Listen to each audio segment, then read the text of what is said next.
Boa noite a todos, boa noite a todas. Bom, dito isso, então, vou partilhar minha tela com vocês para começar a dividir aí, construir com vocês o que eu preparei, a argumentação que eu pensei para a gente avançar hoje. Tem por título aí Alimentos Tradicionais, Inclusão Socioprodutiva e Acesso a Alimentos Saudáveis.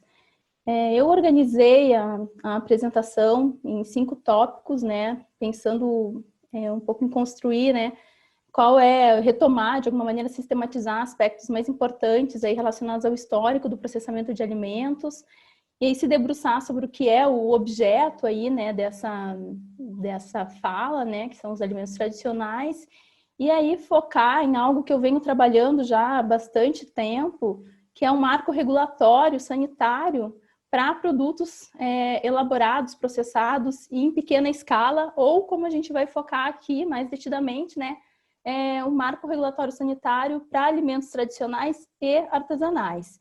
E aí a gente vai ver, e quando trabalhar essa discussão aí de que marco regulatório sanitário é esse construído, a gente tem uma distinção entre o que é tradicional e artesanal, a gente vai explorar isso como um 4º ponto. E aí, por fim, eu quero lançar algumas reflexões para a gente pensar juntos, né, qual é a possibilidade de inclusão, né, socioprodutiva desses alimentos, vinculando aí a sistemas alimentares sustentáveis e especificamente, né, entendendo que esses sistemas têm produzido alimentos saudáveis. Eu recebi o convite, conversei com o Paulo e o título que eu propus iniciava com quais alimentos para quem. Eu brinquei com ele, né, no folder de divulgação da atividade, né, não cabia um título tão longo. Não cabia um título tão longo, e aí eu brinquei. Bom, então, quando eu for fazer a aula, eu vou retomar essa questão. E eu quero começar a nossa reflexão partindo daí, né? Quais alimentos para quem? E eu quero ir construindo, então, o que eu preparei, né, para esse encontro, para depois, no final, a gente retomar e pensar, então, né, essa questão mais profundamente a partir dos elementos que a gente for construindo, sistematizando aqui. Bom, inicialmente, assim, o que eu quero frisar retomando algo que eu já venho trabalhando e dialogando, apresentando em outros espaços e também em alguns artigos e publicações, que é a ideia de que o processamento de alimentos não é uma prática nova, né? Muito pelo contrário, né? É uma prática que, historicamente, ela compõe a lógica de funcionamento das famílias rurais, né? Com uma diversidade que ela se alinha, né, com a própria diversidade, né, das lógicas aí da diversidade dessas famílias, né, nas mais diversas regiões do Brasil. E o que eu quero chamar a atenção, né, entendendo, então, essa prática do processamento como uma prática histórica e inerente de famílias rurais, é que, diferentemente do que se avançou aí em relação à construção de um marco analítico, eventualmente, um marco sanitário, um marco, enfim, né, legal, que envolvia, então, as agroindústrias familiares, e em relação a este processamento de alimentos, né, que funciona, né, de modo inerente aí às famílias rurais, a gente não tem tantos estudos, né? Essa lógica aí de processar, que fica nesse ambiente doméstico, ela é uma lógica, né, que é pouco estudada. E talvez, assim, para a gente continuar e seguir pensando aí, né, essa questão, vale a gente ter presente algo que já, de alguma maneira, foi situado aí em outros encontros, né, dessa atividade, né, da Escola de Inverno do GEPAD, para a gente pensar, então, que, bom, é a partir da década de 1950 que há uma lógica, né, que é voltada para o período de industrialização do país, e é aí, né, nessa década que a gente vai ter um marco legal sanitário que foi construído de modo a atender o que estava colocado naquele momento, né, que era um momento de industrialização do país. Então, esses primeiros marcos, né, legais, eles foram construídos para atender a realidade de grandes indústrias ou de indústrias que estavam se construindo, né, a partir de uma escala de produção muito grande e que não fazia referência ou que não contemplava, né, o que a gente pode chamar aí, entre aspas, né, de pequena produção. E é somente, então, a partir, né, de 1990 que houve, então, um movimento mais amplo que buscou, então, inserir no mercado formal, né, essa produção feita, né, nesses espaços rurais pelas famílias rurais em mercados formais. E aí se avançou em relação a um arcabouço legal, né, que voltava aí a vários aspectos, e o que eu quero chamar a atenção e que vou explorar aqui ao longo, né, desses 50 minutos, 60 que a gente que eu vou fazer essa parte mais expositiva, é que focar principalmente o foco sanitário, né?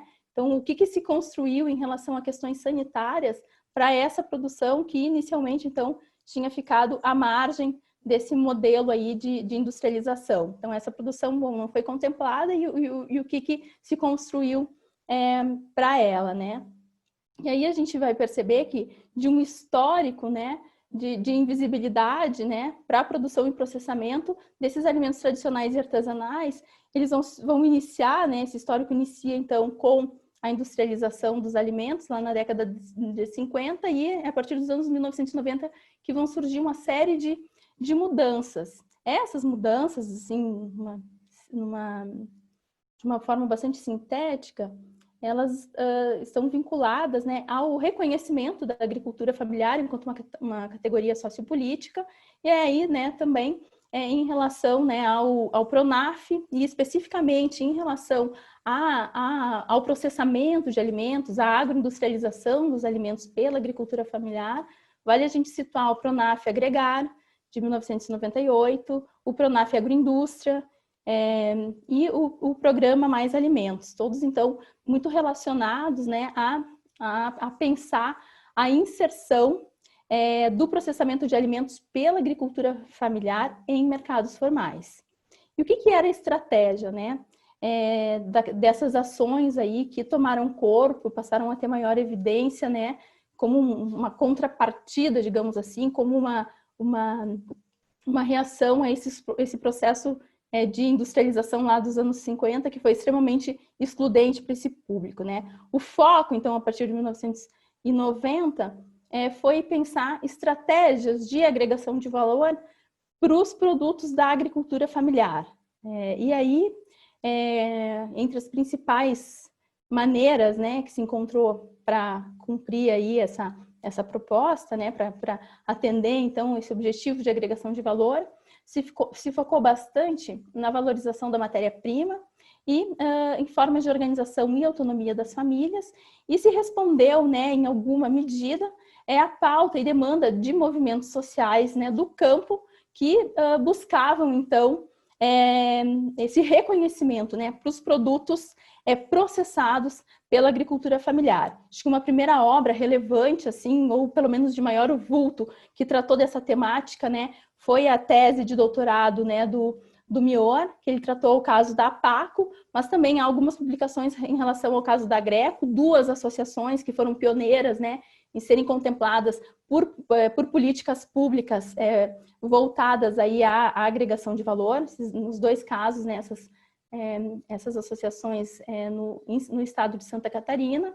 E aí, então, esses casos, assim, eles trazem uma série de elementos para pensar, né, a importância aí que teve naquele período, né, na década de 1990 e anos 2000, dessas atividades que focavam aí na agregação de valor como estratégia para a inserção de produtos agroindustrializados pela agricultura familiar em mercados formais.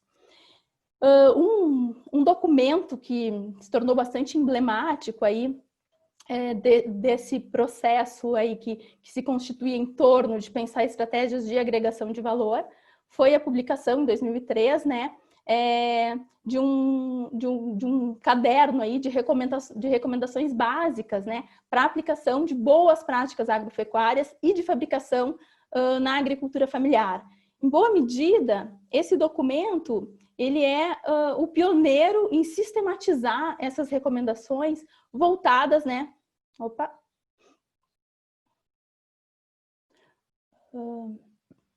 Voltadas para o público da agricultura familiar. E o foco, né, para além de pensar, então, nessas questões de legislação, de adaptação de tecnologias, de pensar em recomendações voltadas a boas práticas, né, também se investiu, também se pensou e se construiu aí ações vinculadas, né, como eu já tinha comentado, ao financiamento, né, também por meio de publicações como essa, né, se procurou discutir e avançar, né, em aspectos relacionados à legislação, esse era um foco naquele momento. Bom, então, esse documento, então, como eu estava comentando, como um documento pioneiro, ele sistematiza, né, se debruça aí por uma série, se debruça ou se relaciona a uma série de aspectos, né, voltados aí, né, a questões como essas que eu mencionei aí, né, e o foco, né, nesses casos, era sempre pensar, né, essas questões aí com o objetivo, né, de acessar os mercados formais. Em boa medida, né, há vários autores que têm discutido esse tema e eles dizem que o que o Pronaf Agroindústria fez, né, para pegar, acho que a linha aí de crédito mais expressiva, né, daquele movimento, é que ele atendeu uma demanda reprimida, atendendo então a um público que era restrito, mas capitalizado e que muitas vezes já tinha investimentos iniciais, que já estava processando os alimentos e que então, na prática, assim, né, um público mais amplo, né, e diverso não havia sido contemplado, né, por políticas como essa. Naquelas discussões, assim, então, que estava posto e o que permitiu que esse público mais restrito pudesse se inserir em mercados formais, era uma discussão que, no que diz respeito às questões sanitárias, estava muito voltada à flexibilização.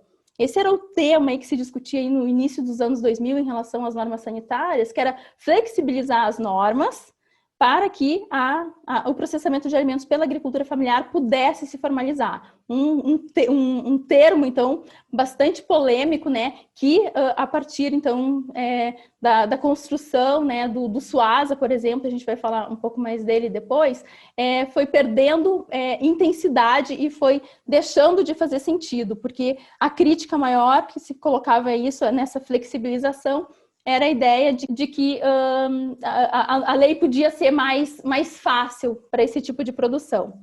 Mas o que eu quero chamar a atenção aqui, nesse debate, é que uma série de agroindústrias conseguiram se legalizar nesse momento. Então, nos anos 2000, aí, a gente teve, né, um número bastante grande de famílias que conseguiu responder, né, a essa iniciativa, responder a essa estratégia e construir uma agroindústria, se legalizou. Mas também nesse direcionamento teve uma série, né, de famílias aí que, embora processando alimentos, de alguma maneira, entre aspas, sobraram, né? E essas famílias aí, que a gente poderia perguntar em relação a elas, bom, para elas, então, né, quais políticas poderiam ser adotadas? Ou dito de outro modo, né, quais políticas poderiam ser mobilizadas para incorporar, para contemplar o processamento tradicional, o tradicional e artesanal de alimentos?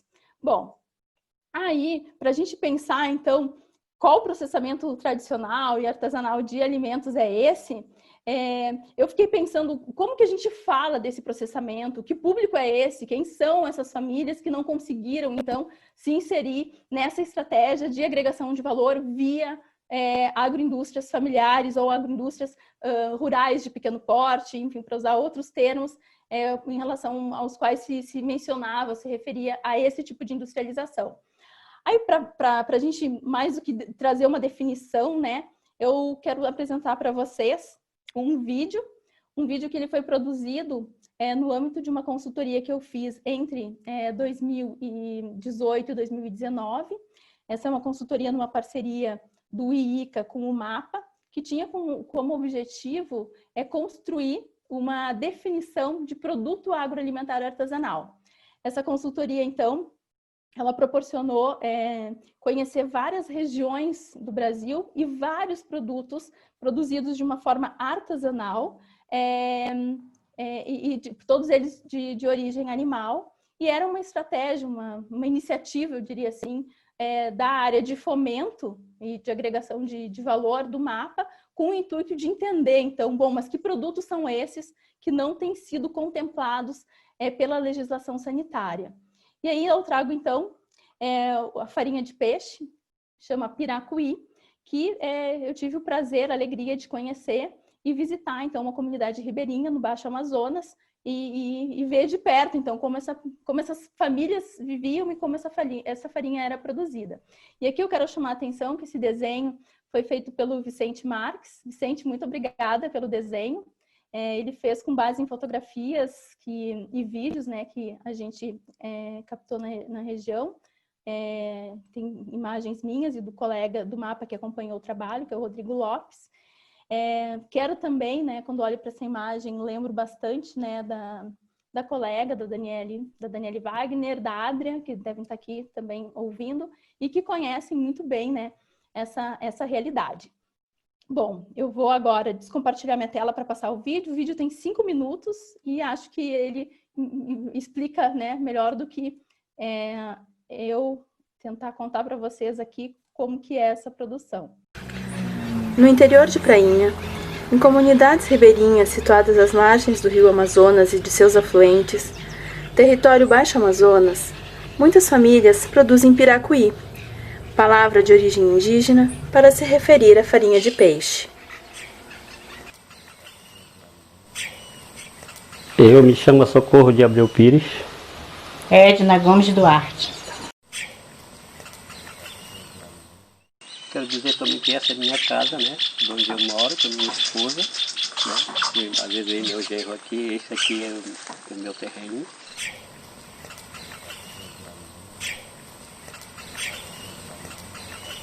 Olha, para mim, ainda não tem cidade para me levar daqui. Aqui é um paraíso para mim. Eu aprendi a fazer com meu pai, né?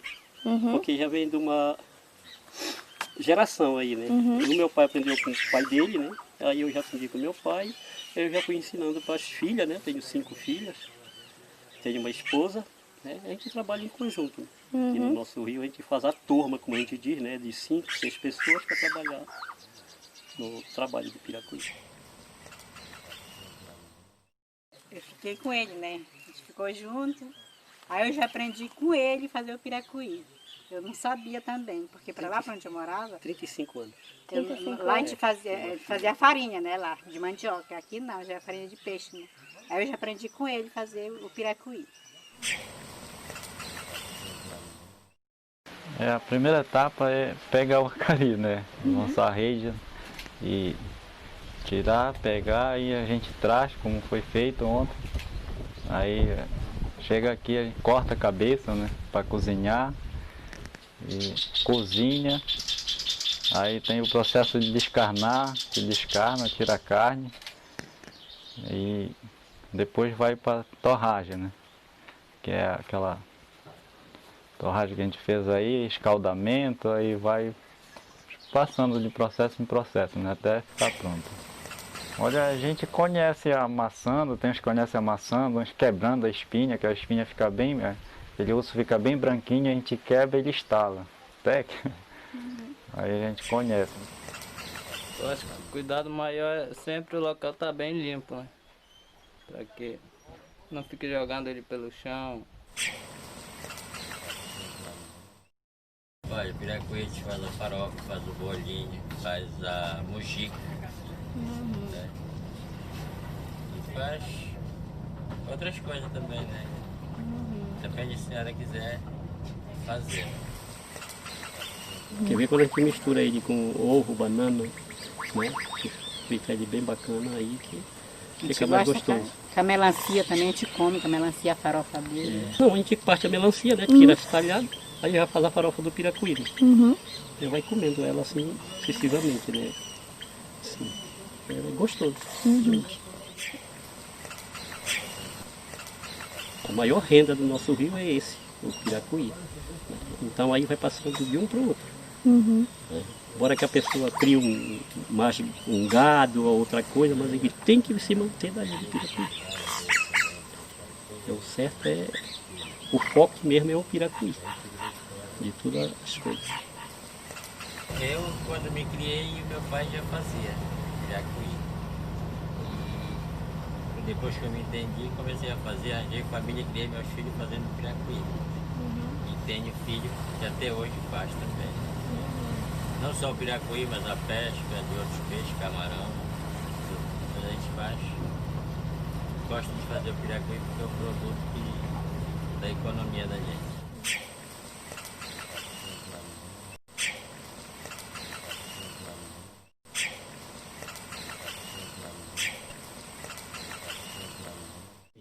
A fartura do Anemã, Cari, Uruana, de dia Mutuca Preta, de noite Carapanã. Eu gostei daquele povo quando eu passei por ali, quase todo mundo trabalha só no piracuí. Produzido a partir de receita e modo de fazer que vem sendo ensinado há séculos, a cultura da desidratação da carne de peixe, que é transformada em farinha, é uma prática dos antepassados indígenas, repassada de forma oral e prática de geração a geração.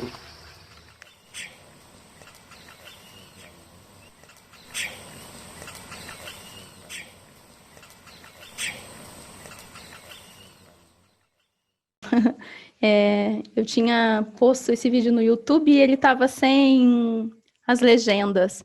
Mas como aquela parte em que seu Socorro fala e come excessivamente, não dava para ouvir tão claramente, aí a gente colocou legenda, que é para entender exatamente como eles falam.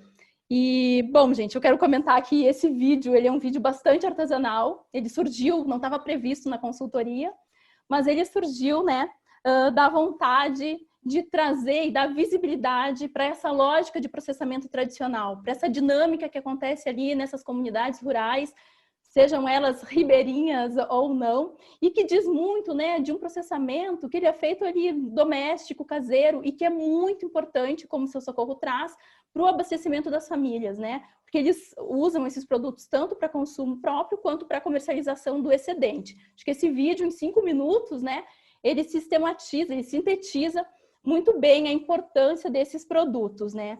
E aí, bom, para retomar o que o vídeo, né, procura explicitar, evidenciar, é que o processamento de alimentos, como eu tinha comentado, é uma prática tradicional, uma prática histórica das famílias agricultoras, entendendo aí a agricultura familiar de uma forma bastante ampla, contemplando, né, os mais diversos e heterogêneos públicos, né? Então, ela tem, né, esse processamento tradicional tem um caráter doméstico, sim, que é voltado para o consumo das famílias, mas também é uma renda que, em alguns casos, né, é uma renda secundária, em outros, né, é uma renda importante porque é primária, mas seja como for, é uma renda muito importante.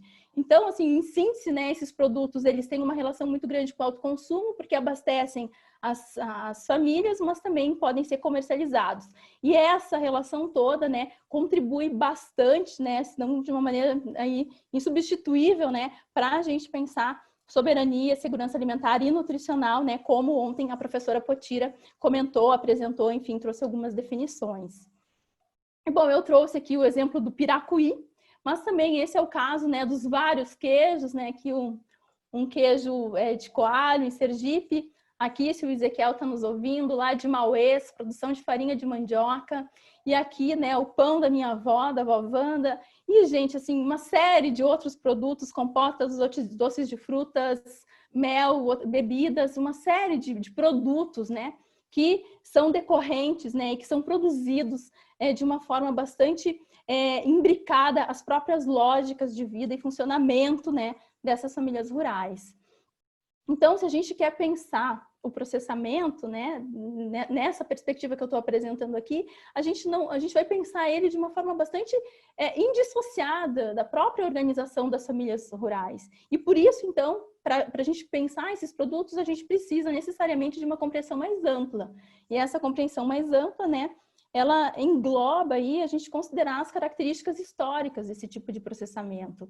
Isso diz respeito, né, com as várias atividades desenvolvidas por essas famílias, considerando seus distintos contextos e modos de vida. Então, acho que aqui a gente tem uma questão aí que é indissociável, que é pensar o processamento desses produtos de uma forma, aí, como eu comentei, indissociável em relação aos modos de vida, como as famílias que produzem esses produtos e processam esses produtos vivem.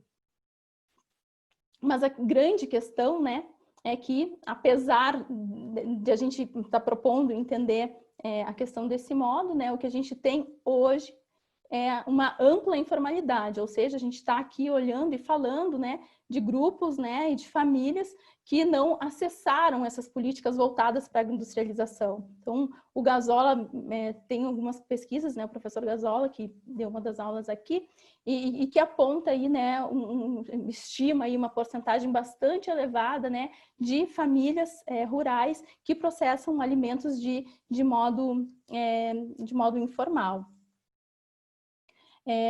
Então, gente, o que em resumo a gente poderia dizer, né, é que em muitas regiões e localidades do Brasil, a produção tradicional de alimentos, ela está presente e é muito valorizada. E longe, né, de ser arbitrária, a produção está fundamentada, né, em conhecimentos, em técnicas, utensílios e práticas que são compartilhadas e desenvolvidas ao longo do tempo. Então, acho que aqui tem uma questão que é muito importante, né? Porque, embora não se tenha um marco regulatório para esses produtos, né? O foco é pensar que, de modo algum, esses produtos, eles são produzidos de modo arbitrário.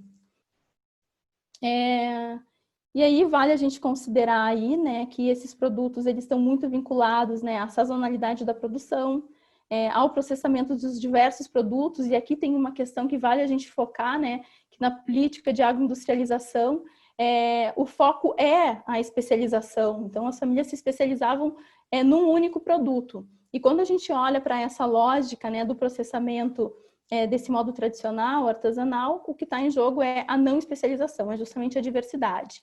A gente está também falando, né, de uma pequena escala de produção e está falando também, né, dessas turmas aí, como o seu Socorro falou, né, que é usar aí, né, adotar a mão de obra familiar. Mas apesar ou por causa disso, o que a gente percebe é que tem um grande conflito, né, entre esse modo de produção e os padrões vigentes e marcadamente, né, as questões sanitárias. Então há uma dificuldade muito grande para a manutenção desse saber fazer, porque ele não responde de modo algum aos requisitos técnicos de equipamentos, de infraestrutura, como a gente viu ali no vídeo, né, do piracuí. O piracuí, ele é produzido, né, num pequeno coberto aí de telha, né, num tacho que é adaptado, enfim, então eles estão longe de cumprir esses requisitos, né? Isso, então, contribui aí, contribui para a manutenção da informalidade, para a ação de intermediários, né, para a menor renda dessas famílias. Então, como é um produto que não é valorizado no mercado, muitas vezes as próprias famílias também não valorizam esses produtos, né? Eles acham, enfim, que é um produto menos importante, né? E muitas vezes, o que esses produtores, essas produtoras comentam é o que eles gostariam, de fato, era vender esses produtos de forma tranquila, né? Sem se preocupar em ter os produtos apreendidos ou, enfim, né, receber multa. Então, mais do que qualquer outra expectativa, talvez, essa é o desejo, a vontade deles, e aqui eu sugiro a gente apreender essa ideia de vender tranquilos, porque isso vai surgir depois, uma fala da ministra Tereza Cristina, mais recentemente. Mas, bom, gente, legalmente, né, que avanços que tem, então, para esse público? Como eu tinha comentado, teve alguns avanços em relação às políticas para a agroindustrialização, de um público aí que, como alguns autores dizem, né, era uma demanda reprimida aí para formalizar agroindústrias. Mas e para os que não se situavam entre esse grupo, né? Há algum avanço? Enfim, o que se tem para essas famílias, né? Então, eu já usei esse esquema em outras palestras e eu não vou me deter tanto nele, mas o que eu quero chamar a atenção aqui é pensar, né, nesse panorama mais amplo que nos leva aqui, ó, de um primeiro regulamento, né, voltado, né, para aqui de 1950, 52, voltado, como eu tinha comentado, né, para a realidade de grandes agroindústrias, de grandes indústrias que processam alimentos, e aí só em 2006, né, muitos anos depois, muitas décadas depois, é que surge, então, a proposta do Sistema Unificado de Atenção à Sanidade Agropecuária, o SUASA, que tinha como foco padronizar e harmonizar procedimentos, de modo a incluir aí essa produção feita em menor escala e proporcionar que os produtos de origem animal pudessem ser vendidos entre municípios, entre estados, né, da federação, sem maiores dificuldades. O SUASA, enfim, embora ele passe a existir legalmente, ele não tem uma grande adesão, ele não é efetivamente implementado, e somente em 2015, então, ele retoma aí com maior evidência, né, as discussões, quando, então, por meio de um decreto, né, é aprovada, né, a produção para autoconsumo e venda direta. Nesse meio tempo, em 2013, é aprovada uma RDC da Anvisa, que eu acho que traz vários elementos, e por isso que eu quero focar nela, que trata aí especificamente, né, da inclusão produtiva com segurança dos alimentos. É a primeira norma que vai falar, né, de alimentos artesanais voltadas aí para a valorização da cultura alimentar. Aqui também a gente vai ver, então, 2015 tem mais regulamentos, 2017, até então vocês já devem ter ouvido falar, 2018, quando é publicada, então, a Lei 13.680, né, referente ao selo arte, e depois, no ano passado, já o decreto, né, que regulamenta a Lei Selo Arte, e também no mesmo dia, né, em que é publicado esse decreto, é publicada uma lei, né, de queijos artesanais, né. Essas discussões aqui, elas estão detalhadas num artigo que eu escrevi, que foi publicado esse ano. Então, ali dá para ter mais elementos, assim, mas o que eu quero chamar a atenção aí, nesse rápido panorama aí dessas normas, é que de um contexto de aridez de regulamentos específicos para o processamento em pequena escala, a gente vai para um contexto de sobreposição de normas, de critérios e de mecanismos de regulação. E aí, né, nesse contexto, que vale a gente perguntar de novo, né? Bom, mas quais regulamentos que dialogam, né, com o processamento tradicional e artesanal? E aí eu retomo aqui essa proposta, né, da RDC 49, que ela se vinculava, era decorrente de toda uma discussão que aconteceu num projeto que mais recentemente se tornou um programa, que é o PRAISAN, que é um programa voltado para a inclusão produtiva e segurança sanitária, que tinha como foco aí microempreendedores individuais, empreendimentos familiares rurais e empreendimentos econômicos e solidários. O que tem de chave assim, nessa RDC é a proposta, né, de proteger a produção artesanal a fim de preservar costumes, hábitos e conhecimentos tradicionais na perspectiva do multiculturalismo dos povos, comunidades tradicionais e agricultores familiares. É aqui, em boa medida, né, que a noção aí de produção artesanal e conhecimentos tradicionais aparece explicitamente em uma norma sanitária.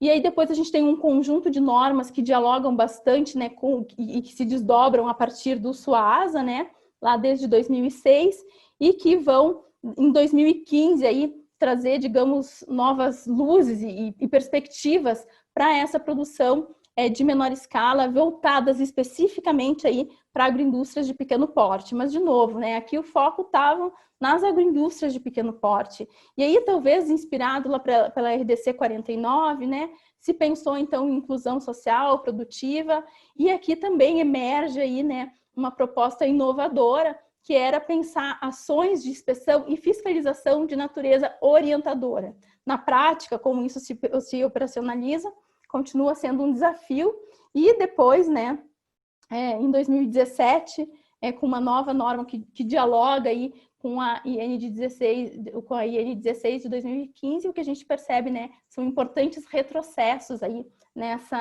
nessas propostas, digamos aí, um pouco mais arejadas, que estavam colocadas para as agroindústrias de pequeno porte, né? E isso, bom, vai fazer todo sentido também com o contexto político aí em que o Brasil vai passar e vai adentrar aí, principalmente a partir de 2017. Em 2018, então, a gente vai ter, né, os tambores aí retumbando, né, pela publicação, né, da norma, da lei 13.680, que traz aí a cena, né, o selo arte. E o selo arte, né, ele faz uma alteração lá naquela lei, né, de 1950, e ele permite, então, a comercialização de produtos produzidos de forma artesanal. E aí, olha só, produzidos de forma artesanal, com características e métodos tradicionais e regionais próprios, empregadas boas práticas, desde que submetidos à fiscalização de órgãos públicos, de órgãos de saúde pública dos estados e do Distrito Federal.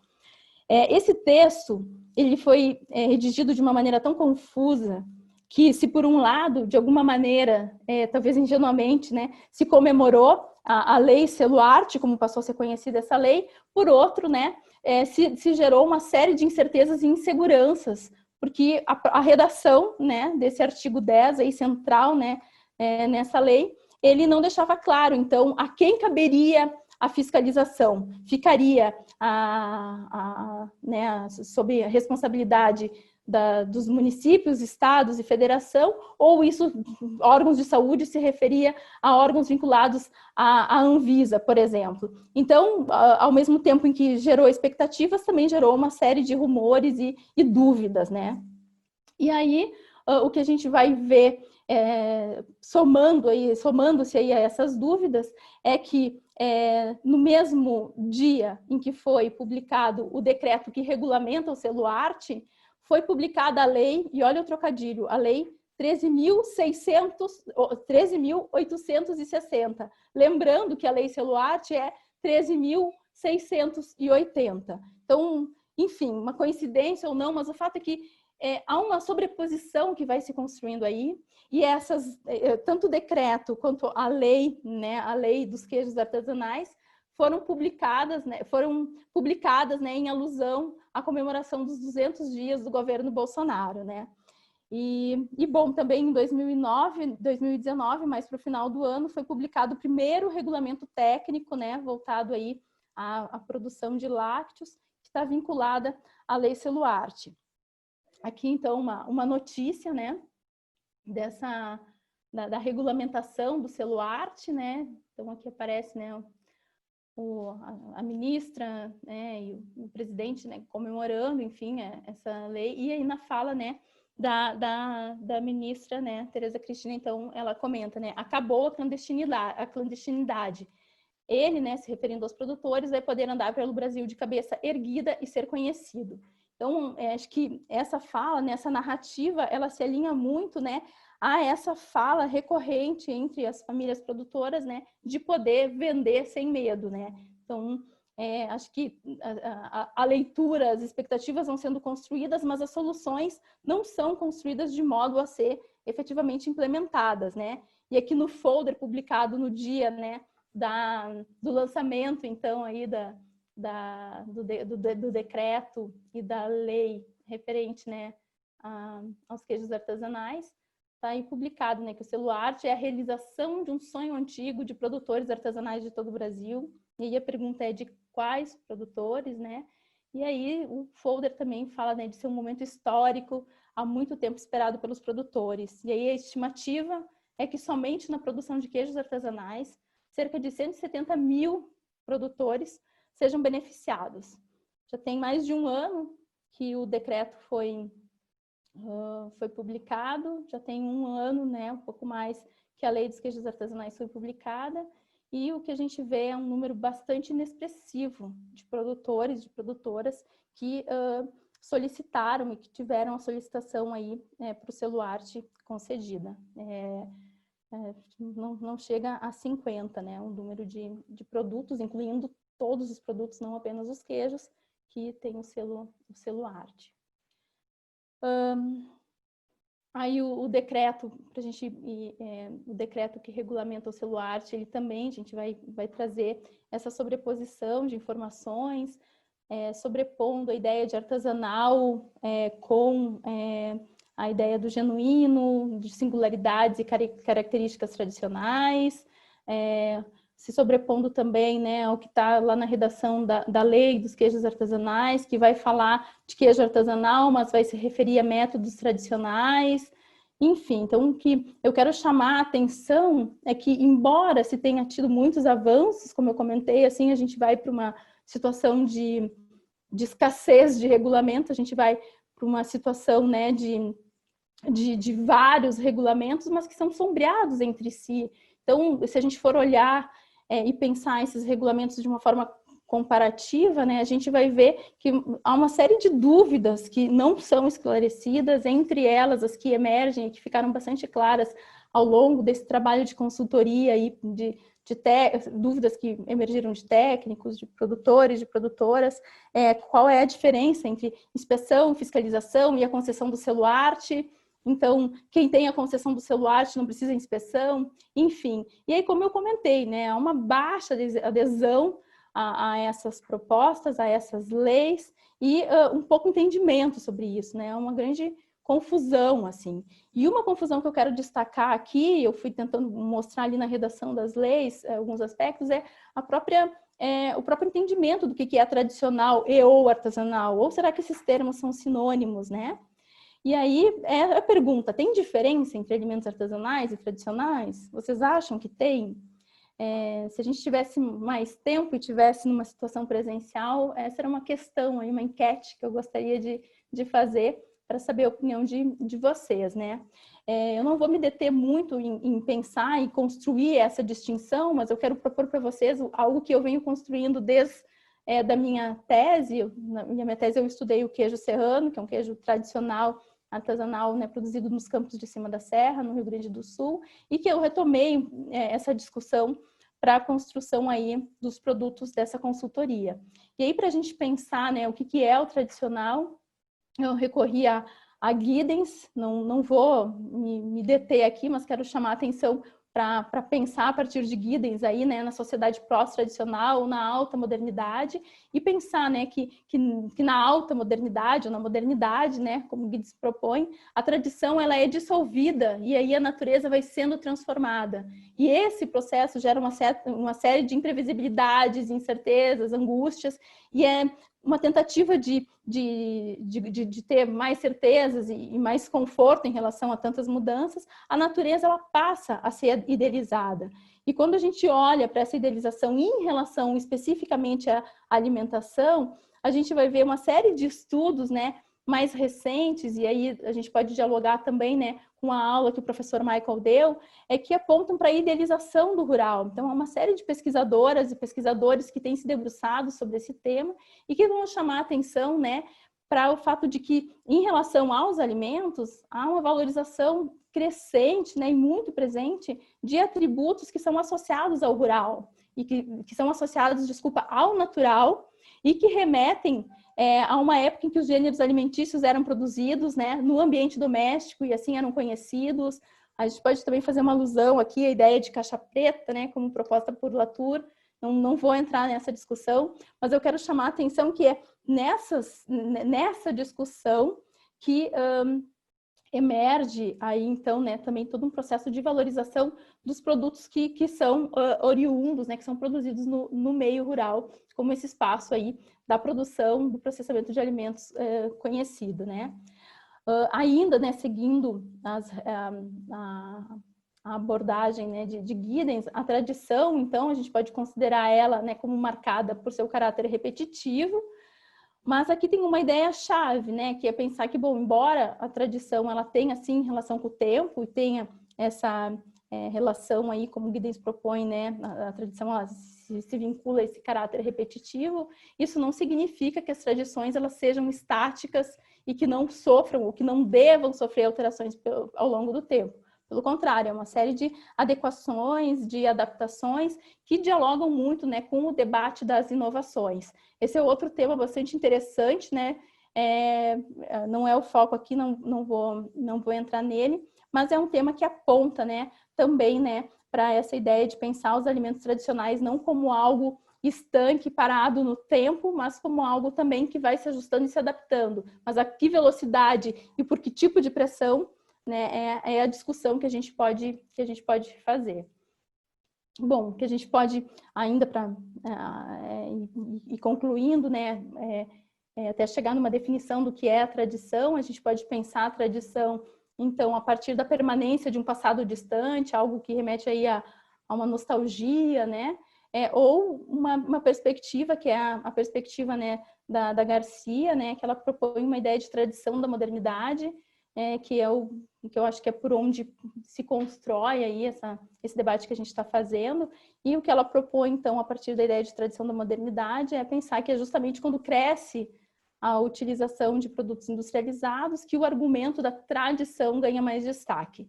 Essa busca pela tradição, ela se enquadra perfeitamente, né, na ideia, na noção aí de tradição da modernidade. E aí se vincula com essa ideia de que não é pensar esses produtos tradicionais como estagnados, mas também como se adaptando a essas mudanças e a essas expectativas.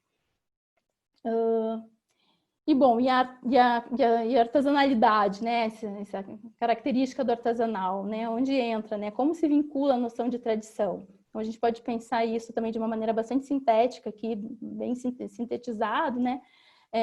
A partir da ideia, né, de um mundo anterior aí à Revolução Industrial, onde os processos, né, eles eram visíveis, eles eram conhecidos. Se conhecia, né, desde a matéria-prima, se via todas as etapas de produção até chegar no produto final. Hoje o que se tem, né, tu mal conhece as matérias-primas, todo o processamento ocorre, né, em tanques, em estruturas fechadas, e aí sai um produto, né, que, como o Fischler chama, né, objetos comestíveis não identificados, né, os OVNIs, numa alusão aí aos OVNIs, né, objetos voadores não identificados. Então, essa seria uma crítica, e é nessa crítica que, então, a artesanalidade também ganha, se vincula à noção de tradição e ganha maior evidência.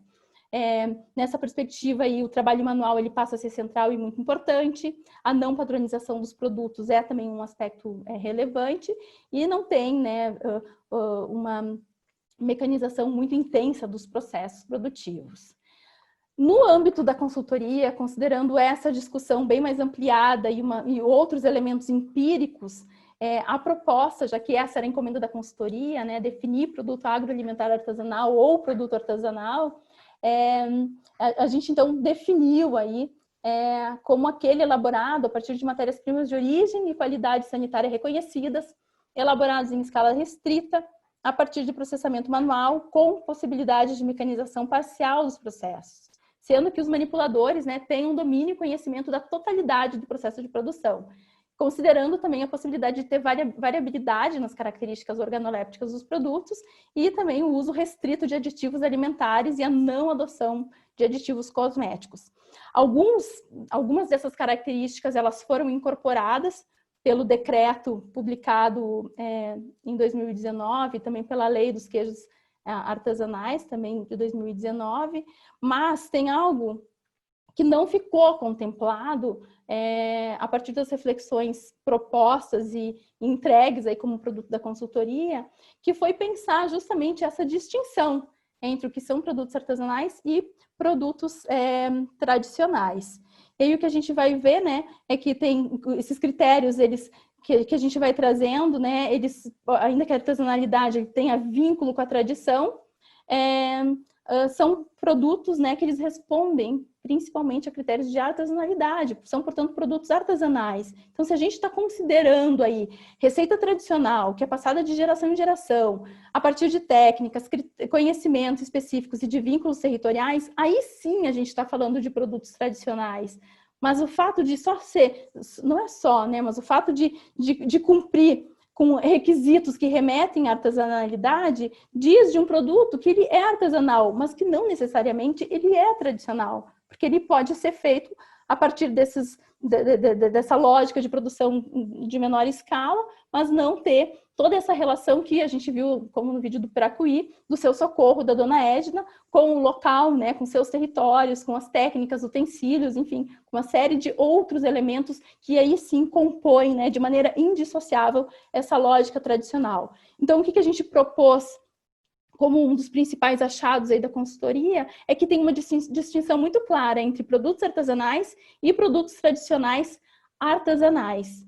Mas essa distinção, como a gente viu nos trechos de redação das normas que eu pontuei aqui, ela não está clara, e isso contribui para esse sobreamento, para essa confusão entre essas normas e talvez explique, né, essa inexpressiva aí adesão que a gente percebe dos produtores. Então, como eu comentei, né, o foco das normas ela tem sido, via de regra, a produção artesanal. E embora, muitas vezes, se referindo ao tradicional, não é dessa produção tradicional que essas normas têm falado ou têm buscado dialogar, né? Não é com essa lógica de produção do piracuí que esse marco regulatório mais recente tem se referido, né? Então, talvez isso explique, né, essa baixa ou inexpressiva adesão das famílias produtoras. Bom, e do modo, então, como essas normas elas foram e continuam sendo propostas, essas normas sanitárias, o que está colocado aí é que é preciso adaptar ou alterar as características do modo de fazer tradicional, porque do modo tradicional de fazer, como o seu Socorro, Dona Edna estão fazendo, eu vou usar esse exemplo aí, mas poderia usar vários outros, né?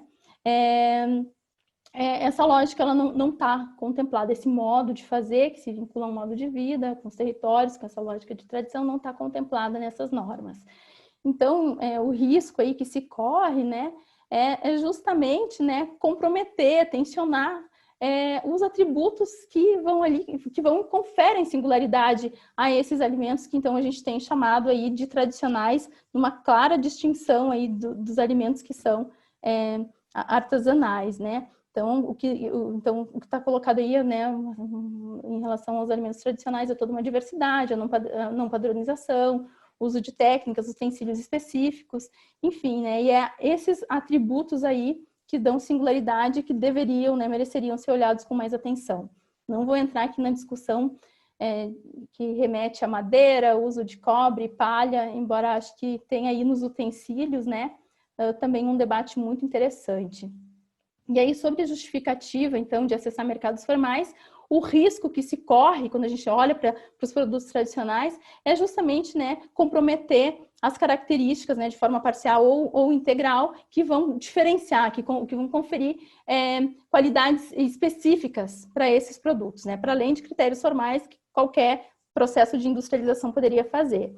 E aí tem um debate que eu já vi de modo mais recorrente entre os técnicos que têm conduzido, né, os trabalhos na Central do Cerrado, aqui no Cerrado, que é justamente, né, avançar para um debate que vem acontecendo também dentro do movimento Slow Food, que é questionar o próprio termo agroindustrialização. Para esses produtos, né, como o piracuí, por exemplo, não se diria que se trata de agroindustrialização, mas o que se poderia pôr no rótulo, por exemplo, é o que a Central do Cerrado defende, é que tu colocaria, então, feito no Brasil, rompendo com essa ideia de agroindustrialização que vai justamente fazer referência a todo esse conjunto de normas, né, que não se alinha, que não contempla essa lógica da produção tradicional. E aí, o que a gente pode também argumentar, e de alguma maneira aqui flertando com a questão do higienismo, né, que a professora Kátia comentou na semana passada, né, como dos tipos aí, uma das abordagens para se pensar, né, políticas alimentares, é que para que os alimentos tradicionais eles possam ser legalizados e aí então contribuir para a manutenção da diversidade alimentar, entendendo a diversidade alimentar muito vinculada com alimentos saudáveis, com sistemas alimentares sustentáveis, né? Não cabe negligenciar essa produção, mas sim procurar meios de efetivamente conciliar os conhecimentos, né, da ciência dos alimentos e vinculada aí a essa produção, esse processamento tradicional. É o que, em boa medida, os professores da UFOPA, como apareceu no vídeo sobre o piracuí, tem feito, né? Tem buscado, né? Como diz aqui, como propõe duas autoras, né? E Sarita Dávila, te agradeço aí pela indicação dessas autoras. Esse artigo chegou a mim recentemente, não pela Sarita, que faz doutorado comigo no PGDR e tem estudado o sistema dos riscos, né? Na produção de alimentos pela agricultura familiar.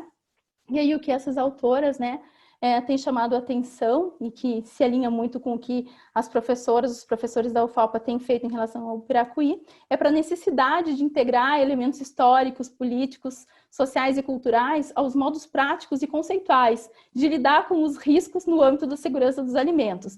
Ou seja, né, o que essas autoras vão dizer é que é necessário um processo de humanização da segurança dos alimentos. E isso, né, rompendo, dialogando, tensionando com uma perspectiva higienista que coloca numa espécie de criminalização essa produção tradicional. Essa produção é feita assim e pronto, é sem higiene. Então, já parte do pressuposto que sem higiene, então, negligencia, mas não vai olhar, não vai entender como que essa produção é construída. E historicamente, né, construída, pensada, né, e adotada por essas famílias. Bom, dizer isso significa dizer que a sanidade, e eu vou usar sanidade aqui, porque tem toda uma crítica ao termo inocuidade, também não vou entrar nessa discussão, mas quero frisar ela, né? Isso significa dizer, então, que a sanidade é menos importante? E aí o foco é dizer, bom, não é não considerar a sanidade, né, mas é pensar, né, que olhar estritamente, né, para o arcabouço legal que está instituído, né, não é o suficiente. É preciso também considerar, contemplar, né, os conhecimentos, experiências práticas, utensílios e os vínculos territoriais das famílias produtoras. E aí, com isso, né, a gente avança, né, para olhar essa produção pela lente de quem está fazendo essa produção. Acho que esse foi o meu maior desafio como engenheira de alimentos no meu doutorado, que era olhar para a produção de um queijo tradicional, artesanal, feito em bancada de madeira, por exemplo, enfim, só para citar um exemplo, e olhar essa produção a partir dos conhecimentos, técnicas, utensílios e relação com os territórios daquelas famílias. E é esse um ponto-chave, porque é a partir da lente dessas famílias produtoras que se pode, então, construir e avançar o reconhecimento desses produtos a partir da identidade, dos modos de vida dessas famílias, né? E entender que para valorizar esses produtos é preciso também valorizar as características e as qualidades que são inerentes a esses produtos, mas que estão imbricadas aí nos próprios modos de vida dessas famílias e de suas identidades. E isso, né, vai estar muito fortemente relacionado a esse programa que eu já havia comentado, né, do qual aí tem uma relação, se desdobra, digamos, em alguma medida, aquele regulamento de 2013, né, que é RDC 49, que é um marco bastante importante nesse debate. E então, o que está proposto aí, né? Que é pensar que o processamento tradicional e artesanal, ele pode, né, ser incluído aí, ele pode participar, se integrar esse programa de inclusão produtiva, sem abrir mão, obviamente, da segurança sanitária. Essa é a proposta desse programa. E esse programa, ele se vincula, né, e essa é uma discussão que a Vanessa Schotz, né, a quem eu agradeço muito, assim, por também me trazer vários elementos para esse debate, que é olhar para essa discussão a partir de uma perspectiva bastante ampliada de saúde, que rompe, né, com essa ideia de higienismo, com essa ideia aí, entre aspas, de inocuidade, mas pensar a saúde de uma maneira integrada, como também partindo, né, da proposta do Tim Lang, no livro que também a professora Kátia propôs aí, né, do Food Policy, que é pensar a saúde das pessoas de uma maneira bastante intrincada e indissociável aí da saúde do ambiente. Saúde das pessoas e do ambiente, diz aí na perspectiva do Tim Lang, de um aspecto único aí, né? É falar de saúde. E essa discussão se alinha muito com o debate sobre soberania e segurança alimentar e nutricional. E aí eu quero chamar a atenção que nesse debate a gente tem uma definição a partir da Lei Orgânica de Segurança Alimentar e Nutricional de 2006, né, aqui do Brasil. A gente tem uma definição de segurança alimentar e nutricional na perspectiva do food security e não do food safety, que remete, né, especificamente a essa questão da sanidade. E ontem, na aula da professora Potira, ela apontou essa questão. E aí, o que esse nosso conceito aí, né, nos brinda? Ele nos brinda a olhar a segurança alimentar e nutricional, justamente, coloquei em negrito um pouco mais para baixo aqui na definição, as práticas alimentares como promotoras da saúde, entendendo, né, o respeito à diversidade cultural e que sejam ambiental, cultural, econômica e socialmente sustentáveis. Ou seja, né, quando a gente está falando de segurança alimentar e nutricional, a gente está falando aí de uma série de elementos e não só do acesso a qualquer alimento em quantidade. Não, a gente está falando aqui de qualidade que se vincula a hábitos alimentares, né, que promovam saúde. E aí, em síntese, então, né, a gente pode falar e defender a ideia, né, de que processamento tradicional, artesanal de alimentos, né, ele se vincula aí como a gente viu também, né, acho que de uma maneira ficou evidenciado no vídeo sobre o piracuí, a uma prática muito voltada ao autoconsumo, né, que diz respeito ao que as famílias produzem, né, para o próprio consumo, mas elas também comercializam, e essa rede é importante. E aí a gente dialoga, né, estreitamente, né, com os conceitos aí, com as propostas, né, presentes, né, na definição e nos movimentos sociais que tem como bandeira aí a soberania, a segurança alimentar e nutricional.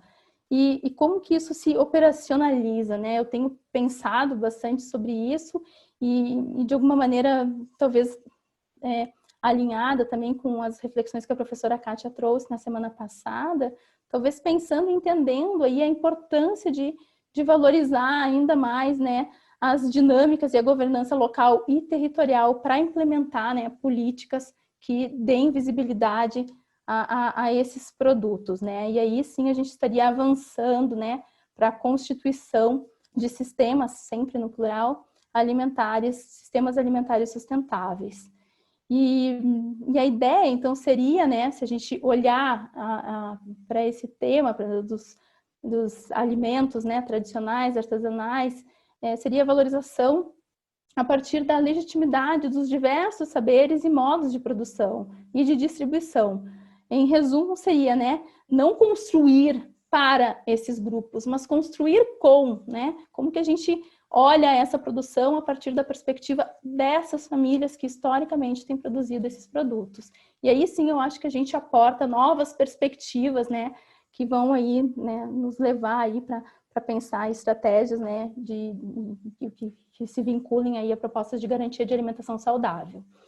Todo esse debate está muito vinculado também à proposta do Guia Alimentar para a População Brasileira, que a professora Potira falou bastante ontem. E aí eu volto à questão, né, quais alimentos para quem? Me parece que do modo como essas normas, esses regulamentos têm sido constituídos, pelo número restrito de famílias que têm conseguido acessar essas políticas, esses produtos se tornam produtos de nicho.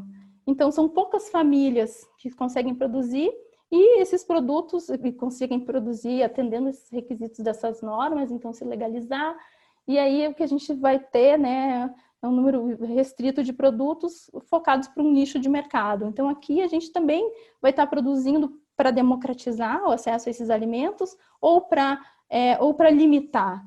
Então, acho que quando a gente está pensando nessa perspectiva ampliada, a gente está falando na inclusão dessas famílias produtoras, mas também a gente está contemplando, né, o acesso aos consumidores a esses produtos, né, que dizem respeito aí às suas próprias histórias de vida, a própria constituição dos seus hábitos alimentares.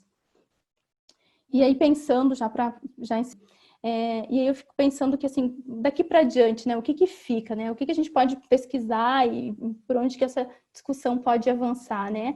E eu trouxe questões, né, eu também trouxe questões e que a gente pode pensar como a gente divide, como a gente elabora, como a gente responde aí conjuntamente, né? E entre essas questões, eu acho que é central a gente pensar em que medida e de que forma a produção tradicional artesanal ela pode ser analisada a partir da abordagem de sistemas alimentares sustentáveis e da soberania alimentar e nutricional. Também tem muito interesse em pensar como que a gente promove, né, efetivamente a inclusão socioprodutiva a partir da valorização de contextos locais, de conhecimentos locais e em contextos higienistas, né? A gente tem um congresso dos higienistas que está com o foco aí na inocuidade, como que nesse ambiente que é agravado, né, por uma situação de pandemia, né, em que os riscos alimentares também estão em pauta, como que a gente promove essa inclusão socioprodutiva? E em que medida a governança local, territorial, ela pode contribuir para a promoção de formas tradicionais, né, de produção e de processamento de alimentos? E por fim, né, como que a gente, dialogando aí com com políticas alimentares, a gente pensa os potenciais e os desafios do processamento tradicional de alimentos enquanto uma estratégia para construção e valorização de sistemas alimentares sustentáveis. E como, né, e quais as parcerias institucionais, né, como que elas podem ser e quais são elas, né, articuladas para pesquisas e projetos que estão vinculados a essas temáticas, nesse desafio, né, de olhar essa produção pela perspectiva de quem está produzindo esses alimentos. Bom, são essas as questões, provocações. Agradeço a atenção de